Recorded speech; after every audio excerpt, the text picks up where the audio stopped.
Tu m'avais raconté une anecdote lors d'un cours de danse, je ne sais pas si c'est un cours de danse orientale ou autre, où la prof avait dit de jouer avec ses cheveux. Je te laisse raconter un peu la situation.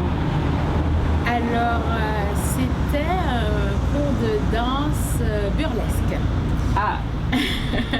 Donc, un cours de danse burlesque où on fait, dans les cours, on fait appel à la sensualité de la femme, où elle doit justement mettre ses atouts en avant. Et la prof a préparé une chorégraphie. Et dans la chorégraphie, il fallait justement que la femme, elle joue avec les bouclettes de ses cheveux. Mais moi, j'étais gênée parce que... Il n'y avait pas de bouclettes. Alors je me suis dit, mais elle n'a pas pensé à tous les types de femmes qu'il y avait dans son cours en fait. On prend pour acquis que la femme a des bouclettes. Donc si tu n'en as pas, tu vas prendre des extensions et tu auras tes bouclettes. Et donc en fait, du coup, j'ai cherché une bouclette dans mes cheveux. Où je le faisais comme ça et en m'imaginant que si je faisais le spectacle, que j'aurais rajouté des nattes ou j'aurais cherché un moyen d'avoir des bouclettes. Voilà.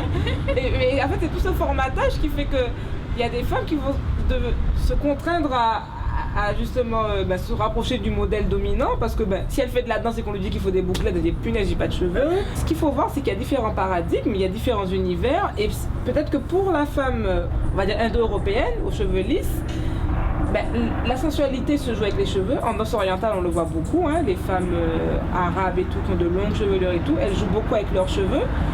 Mais voilà, il faut que chacun soit dans sa culture et moi je pensais à cette problématique de sensualité de cheveux, je me dis mais peut-être que les femmes noires, afro-descendantes, la sensualité c'est pas les cheveux, c'est autre chose. Et bon on a, la plupart des femmes noires ont un fessier différent, rebondi, que les hommes admirent. Chaque femme trouve la sensualité là où elle pense qu'elle a le plus. Et je me dis en danse, pour la femme au physique afrodescendant, enfin rebondi et tout, ce sera les hanches, les fesses, voilà. Et on voit bien que qui joue le plus avec ses fesses en danse, c'est la Caraïbe, le Brésil ou bien alors en Afrique, tout ça quoi. Tout à fait. C'est vrai qu'il faut se dire, la prof, elle parle de ça parce qu'elle est dans son paradigme, mais moi je suis dans un autre univers, je suis dans une autre présentation corporelle. Et c'est tout ça qu'on doit prendre en compte. Donc du coup, toi tes bouclettes quand même, mais toi tu vas le jouer différemment avec ton déhanché. Ah, voilà. Oui, c'est clair que comme tu dis, on a d'autres atouts. On n'a peut-être pas l'atout des bouclettes ou des cheveux longs lisses. Mais on a d'autres atouts, on a les atouts effectivement physiques et puis on a aussi l'atout d'une beauté naturelle exceptionnelle. Et très diverses. Voilà, c'est ça, donc on peut facilement mettre ça en avant. Voilà, c'est ça. Et je pense à une situation où par exemple une prof en Martinique, pour avoir plein d'élèves, et elle dit naturellement, alors mettez-vous debout les filles bien droites, je vais voir vos cambrures. Imaginons une femme qui n'a pas de cambrure.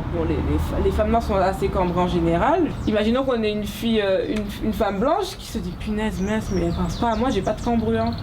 Elle va peut-être se cambrer à fond, se donner mal au dos. C'est ça. Voilà, donc en fait, là aussi on est dans un autre élément culturel. Donc c'est assez marrant je pense que quand on trouve à chaque fois des situations qui nous correspondent, on peut plus en rire et donc ne pas être frustré, de se dire juste elle ne sait pas. Oui, voilà, c'est ça, exactement. Hein. C'est vraiment se retrouver des situations dans lesquelles parfois on n'est pas forcément à l'aise parce que ça ne correspond pas forcément à notre culture.